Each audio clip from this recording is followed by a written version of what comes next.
ஹைப்ரிட்னா என்ன? ஹைப்ரிட் வெஹிக்கிளில் பேட்டரியில் எவ்வளோ ஓடுது, பெட்ரோலில் எவ்வளோ ஓடுது, ஹைப்ரிட் வெஹிக்கிள் எப்படி ஃபங்க்ஷன் ஆகுது, இதை பற்றி தான் இந்த வீடியோவில் பார்க்க போகிறோம். கடைசி வரைக்கும் ஸ்கிப் பண்ணாமல் பாருங்கள், அப்போ தான் உங்களுக்கு வீடியோ ஃபுல்லாக புரியும். வெல்கம் ஃப்ரெண்ட்ஸ், நான் ஆர்கே. நம்ம சேனல் புது சேனல் தான். ஸோ நீங்கள் சப்ஸ்கிரைப் பண்ணிங்கன்னா தான் எனக்கு கொஞ்சம் மோட்டிவாக இருக்கும். வாங்க வீடியோக்குள்ளே போகலாம். ஹைப்ரிட் வெஹிக்கிள் அப்படின்னு பார்த்தீங்கன்னா 2 பவரும் சேர்ந்து ஒன்றா இணைஞ்சி செயல்படுறது தான் அந்த ஹைப்ரிட் வெஹிக்கிள். எப்படின்னு எக்ஸாம்பிள் பார்த்தீங்கன்னா, நமக்கு மோட்டார், எலக்ட்ரிக்கல் மோட்டாருங்கிறது தனி ஒரு இது, என்ஜினுங்கிறது தனி டெக்னாலஜி. ரெண்டுமே வேறு வேறு டெக்னாலஜி. ரெண்டுமே சேர்ந்து நம்ம ஒரே பவராக இருக்குது. அதாவது நிறைய பேர் என்ன நினைக்கிறாங்க அப்படின்னா, 2 பவருமே தனித்தனியாக தான் வருது. அதாவது கொஞ்சம் நேரம் பேட்டரியில் ஓடும், கொஞ்சம் நேரம் என்ஜினில் ஓடும் அப்படிங்கிற மாதிரி நினைக்கிறாங்க. ஸோ அப்படி கிடையாது, ரெண்டுமே சேர்ந்து இணைஞ்சு தான் ஓடுது. அது எப்படிங்கிறது தான் பார்க்க போகிறோம். எலக்ட்ரிக்கல் வெஹிக்கிள், ஹைப்ரிட் வெஹிக்கிள் ரெண்டில் எது பெஸ்ட்டுன்னு பார்த்தீங்கன்னா ஹைப்ரிட் வெஹிக்கிள் தான். எலக்ட்ரிக் வெஹிக்கிளில் பார்த்தீங்கன்னா சார்ஜ் பண்ணுறதுல நிறைய சேலஞ்சஸ் இருக்குது. அதிக டைம் எடுத்துக்குது, அதிக பாயிண்ட்ஸ் இல்லை, சார்ஜ் பண்ணக்கூடிய பாயிண்ட்ஸ் அதிக இடத்துல இல்லாமல் இருக்குது. அதுபோக ஹைப்ரிட் வெஹிக்கிள் பார்த்தீங்கன்னா செல்ஃப் சார்ஜ்டு வெஹிக்கிள். இப்போதைக்கு நமக்கு ட்ரெண்டிங்கில் இருக்குது பார்த்தீங்கன்னா எலக்ட்ரிக் வெஹிக்கிள் அதிக ட்ரெண்டிங்கில் இருக்கலாம். இது வந்து ஒரு தற்சமயத்துக்கு டெம்பரவரி சொல்யூஷன் தான். ஸோ ஃபியூச்சர் டெக்னாலஜி அப்படின்னு பார்த்தீங்கன்னா அது ஹைப்ரிட் வெஹிக்கிள் தான். ஹைப்ரிட்டில் பார்த்தீங்கன்னா strong hybrid, smart hybrid, mild hybrid, plug-in hybrid அப்படின்னு 4 வகையான ஹைப்ரிட் சிஸ்டம் இருக்குது. இதில் பார்த்தீங்கன்னா ஸ்ட்ராங் ஹைப்ரிட் தான் பார்த்தீங்கன்னா ஃபுல்லாக ஹைப்ரிட்டில் இயங்கக்கூடியது, எல்லா ஃபங்க்ஷனும் நடக்கக்கூடிய ஒரு ஹைப்ரிட் வெஹிக்கிள்னு பார்த்தீங்கன்னா ஸ்ட்ராங் ஹைப்ரிட் தான். மற்ற இதிலலாம் ஒரு சில ஃபங்க்ஷன் மட்டும் தான் நடக்கும். ஸோ அந்த ஸ்ட்ராங் ஹைப்ரிட்டை நம்ம நல்லா தெரிஞ்சுக்கிட்டாலே போதும். மற்ற ஹைப்ரிட்டில் என்னென்ன நடக்குங்கிறத ஃபர்தராக வர்ற வீடியோவில் பார்த்துக்கலாம். ஹைப்ரிட்டில் காமனாக இருக்கிற ஒரே ஒரு டவுட்டு, பெட்ரோலில் எவ்வளோ கிலோமீட்டர் ஓடும், பேட்டரியில் எவ்வளோ கிலோமீட்டர் ஓடும். இந்த டவுட்டு தான் நிறைய பேருக்கு இருக்கும். இது நம்ம ஆல்ரெடி சொல்லியிருந்தது தான். ரெண்டும் சேர்ந்து தான் ஃபங்க்ஷன் ஆகுது. ஸோ பெட்ரோலில் தனியாக இவ்வளோ கிலோமீட்ரு, பேட்டரியில் எவ்வளோ கிலோமீட்டர் அப்படிங்கிற கான்செப்ட் இது கிடையாது. ஹைப்ரிட் ப்ராசஸ்ங்கிறது 4 ஸ்டேஜாக நடக்குது. Idling, EV mode, cruising or acceleration, braking, regenerating. First idling எப்படின்னு பார்த்துடலாம். அதுக்கு முன்னாடி ஹைப்ரிட் வெஹிக்கிளில் பார்த்தீங்கன்னா பெல்ட் சிஸ்டம் எதுவுமே கிடையாது. அதாவது என்ஜினுக்கு வந்து எந்த பெல்ட்டுமே கிடையாது. டிரைவ் பெல்ட்டுன்னு சொல்லுவாங்க, டைமிங் பெல்ட்டுன்னு சொல்லுவாங்க. இந்த மாதிரி எந்த பெல்ட்டுமே கிடையாது. ஃபுல்லாக எல்லாமே மோட்டார் தான். எக்ஸாம்பிள் பார்த்தீங்கன்னா water pump, alternator, AC compressor, vacuum pump எல்லாமே பார்த்தீங்கன்னா பெல்ட் மூலமாக தான் இயங்கும் மற்ற வெஹிக்கிளில். இதில் பார்த்தீங்கன்னா எல்லாத்துக்குமே மோட்டார் தான். ஐட்லிங் அப்படின்னு பார்த்தீங்கன்னா நம்ம ஒரு சிக்னலில் வெயிட் பண்ணுறதா இருக்கட்டும், நம்ம நார்மலாக வண்டி ஸ்டார்ட் பண்ணிவிட்டு அப்படியே மூவ் பண்ணாமல் அப்படியே ஒரு இடத்துல ஸ்டேபிளாக நிற்கிறதா இருக்கட்டும், இதுதான் ஐட்லிங்கு. எந்த வித ஆக்சலரேஷன் எதுவுமே கொடுக்காமல் இருக்கும்போது. ஸோ அந்த ஐட்லிங்கில் இருக்கும்போது நம்ம நார்மலாக நம்ம வெஹிக்கிள் என்னெல்லாம் யூஸ் பண்ணுவோம் பார்த்தீங்கன்னா, கம்ப்ரஸர், ஏசி யூஸ் பண்ணுவோம். அதுக்கப்புறம் ஹெட்லைட்ஸ், நைட் டைமாக இருந்தால் ஹெட்லைட் யூஸ் பண்ணுவோம், ஆடியோ சிஸ்டம் யூஸ் பண்ணுவோம், பவர் விண்டோ யூஸ் பண்ணுவோம். இந்த மாதிரி எலக்ட்ரிக்கல் எனர்ஜி தான் அதிகமாக தேவைப்படும். இதில் நம்ம நார்மல் வெஹிக்கிளில் கம்ப்ரஸரை யூஸ் பண்ணுறதுக்கு பார்த்திங்கன்னா என்ஜின் ரன் பண்ணி ஆகணும். ஏன்னா பெல்ட் மூலமாக தான் கம்ப்ரஸர் வந்து ரன் ஆகும். ஸோ என்ஜின் ஆனில் இருந்தால் தான் ஏசி வந்து ஃபங்க்ஷன் ஆகும். நம்ம இதில் பார்த்திங்கன்னா என்ஜின் வந்து உங்களுக்கு ஆனில் இருக்க தேவையில்லை, ஏன்னா எல்லாமே எலக்ட்ரிக்கல் மோட்டர் தான்.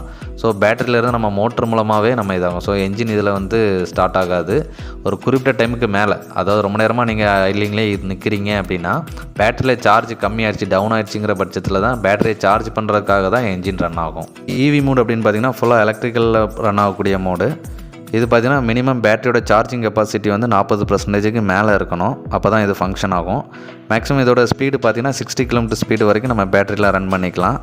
அதுக்கு மேலே நீங்கள் ஆக்சிலேட்டர் கொடுக்கும்போது உங்களுக்கு ஆட்டோமேட்டிக்காக என்ஜினும் மோட்டரும் சேர்ந்து தான் ஃபங்க்ஷன் ஆகும். அப்புறம் பேட்டரியோட சார்ஜோட கெப்பாசிட்டி கம்மியானாலும் உங்களுக்கு இன்ஜின் ரன் ஆக ஆரம்பிச்சிடும். க்ரூசிங் ஆர் ஆக்சலரேஷன், இதில் என்ன நடக்கு பார்த்தீங்கன்னா, க்ரூசிங்கிறது நம்ம கான்ஸ்டண்ட்டாக போயிட்டே இருக்கோம். இப்போ ஒரு குறிப்பிட்ட கிலோமீட்டர் ஸ்பீடில் நார்மலாக நம்ம ரன் பண்ணிகிட்டு இருக்கிறோம். ஒரு ஓவர் டேக்கிங் பண்ணும்போதோ அப்படி இல்லாட்டி ஒரு பிரிட்ஜு மேலே, ஒரு மேட்டு மேலே ஏறும்போதோ நம்ம அது ஆக்சலரேஷன் வந்து சடனாக அதிகப்படுத்தி ஆகணும். ஸோ அந்த மாதிரி நம்ம அதிகப்படுத்தும் போதும் இந்த நார்மலாகவும் எப்படி ஃபங்க்ஷன் ஆகுதுங்கிறத பார்க்கலாம். நம்ம நார்மல் வெஹிக்கிளில் பார்த்திங்கன்னா ஃபுல்லாக நமக்கு ஃபியூல் மூலமாகவே வண்டி ஓடிட்டுருக்கோம். ஸோ நம்ம ஆக்சிலேட்டர் கொடுத்திங்கன்னா, இப்போ ஒரு மேட்டில் ஏற போகிறீங்க, ஒரு வெஹிக்கிளை ஓவர்டேக் பண்ண போகிறீங்க அப்படின்னா உங்களுக்கு ஃபியூலோட இது வந்து அதிகமாக நம்ம தேவைப்படும். ஸோ அதிக ஃபியூல் அதிகப்படுத்துறது மூலமாக தான் என்ஜின் வேகமாக சுற்றுது, நம்ம வந்து வெஹிக்கிளும் வேகமாக போகுது. நம்ம ஹைப்ரிட் வெஹிக்கிள் எப்படின்னு பார்த்தீங்கன்னா, நீங்கள் ஆக்சலரேட் பண்ணுறீங்க அப்படின்னா ஃபியூல் வந்து உங்களுக்கு அதிகமாக தெளிக்காது என்ஜினுக்கு. ஸோ என்ஜினோட ஸ்பீடை கூட்டாது. என்ஜினோட ஸ்பீடை கூட்டுறதுக்கு பதிலாக மோட்டரோட ஸ்பீடை வந்து கூட்டும். மோட்டரோட ஸ்பீடை கூட்டுறதுனால உங்களுக்கு ஃபியூல் தெளிக்கக்கூடிய அளவுக்கு அதே கான்ஸ்டண்ட்டாக அதே மாதிரி தான். அதான் க்ரூசிங்கு, அதே சேம் தான். மோட்டரோட ஸ்பீடை மட்டும் தான் உங்களுக்கு கூட்டுறதுனால இன்னும் கொஞ்சம் உங்களுக்கு புஷ்அப் ஆகி வெஹிக்கிள் வந்து ஓவர்டேக் பண்ணும்போதோ இல்லை பிரிட்ஜு மேலே ஏறும்போதோ உங்களுக்கு வந்து ஹெல்ப் பண்ணும். எக்ஸாம்பிள் பார்த்தீங்கன்னா, நீங்கள் இப்போ சைக்கிளில் போயிட்டுருக்கீங்க, நீங்களும் உங்கள் ஃப்ரெண்டும் போயிட்டுருக்கீங்க. நீங்கள் ஒரு பிரிட்ஜு மேலே ஏறும்போது உங்களுக்கு என்ன தேவைப்படும்? ஒரு அதிகமான எனர்ஜி. நீங்கள் அதிகமாக பெடல், நார்மலாக பண்ணிட்டுருக்கிற பெடலிங்கை விட இன்னும் அதிக எனர்ஜி போட்டு நீங்கள் பெடல் பண்ணால் மட்டும்தான் அந்த மேட்டு மேலே ஏற முடியும். இதே இது உங்கள் ஃப்ரெண்டு உங்கள் இதுலேருந்து இறங்கி உங்கள் சைக்கிளில் பின்னாடி இருந்து தள்ளுனா உங்களுக்கு என்ன ஆகும், ஒரு எஃபெக்ட்லெஸ். நீங்கள் அதே சேம் பெடல் போட்டுக்கலாம், அதே இதில் நீங்கள் அப்படியே மேலே பிரிட்ஜ் மேலே ஏறிக்கலாம். இந்த கான்செப்டில் தான் நமக்கு இது ஒர்க் ஆகுது.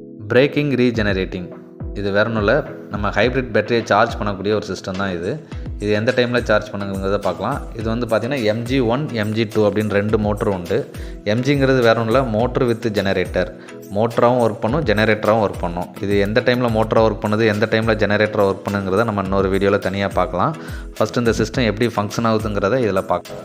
இது எப்படி நடக்குது அப்படின்னு பார்த்திங்கன்னா, நம்ம என்ஜின் ஓடும்போதும் நமக்கு வந்து ஆல்டர்னேட்டர், அதாவது நம்ம நார்மல் வெஹிக்கிள் ஆல்டர்னேட் மூலமாக நமக்கு பேட்டரியில் வந்து சார்ஜ் ஆகிட்டு இருக்கும். ஸோ அதான் ஜெனரேட்டர். இதுலேயும் அந்த ஜெனரேட்டருங்கிறது எப்படி பண்ணுதுன்னா, என்ஜினுக்குள்ளேயே என்ஜினோட ஃப்ளைவீல் வருது இல்லையா, அந்த இடத்துல லொக்கேட் ஆகிருக்கும்.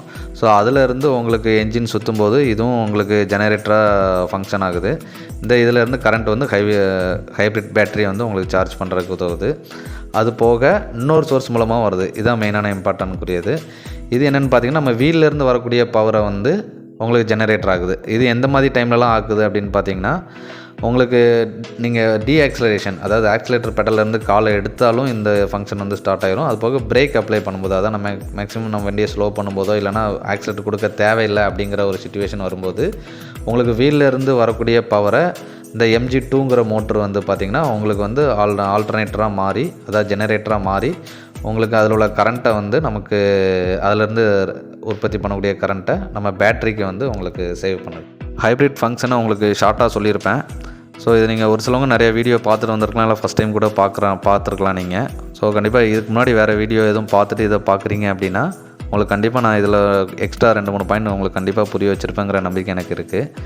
அது போக நம்ம நெக்ஸ்ட்டு வந்து டெக்னாலஜி வைஸ் ஒரு வீடியோ போடலான்னு இருக்கிறேன். அதாவது உள்ள என்னென்ன காம்போனன்ட் இருக்குது, ஒவ்வொன்றும் எப்படி ஃபங்க்ஷன் ஆகுது, என்னென்ன ப்ராசஸ் நடக்குது அப்படிங்கிறத இன்னொரு வீடியோவை போடலான்னு இருக்கேன். அதுக்கு முன்னாடி உங்களோட சஜஷனை வந்து எனக்கு கமெண்ட்டில் சொல்லுங்கள். அதாவது ஏதாவது இம்ப்ரூவ் பண்ணுறக்கூடிய பாயிண்ட்ஸ் எதுவும் இருந்ததுன்னா நீங்கள் எனக்கு கண்டிப்பாக சொல்லுங்கள். அதை நான் அடுத்த வீடியோவில் கண்டிப்பாக இம்ப்ரூவ் பண்ணிக்கிறேன். மெயினாக நம்முடைய சேனல் வந்து புது சேனல் தான். ஸோ அதை நீங்கள் சப்ஸ்கிரைப் பண்ணிங்கன்னா தான் நமக்கு இன்னும் மோட்டிவேஷனாக இருக்கும். கண்டிப்பாக சப்ஸ்கிரைப் பண்ணுங்கள். ரொம்ப நன்றி. தேங்க்யூ. இதோட வீடியோ பார்த்ததுக்கு ரொம்ப நன்றி.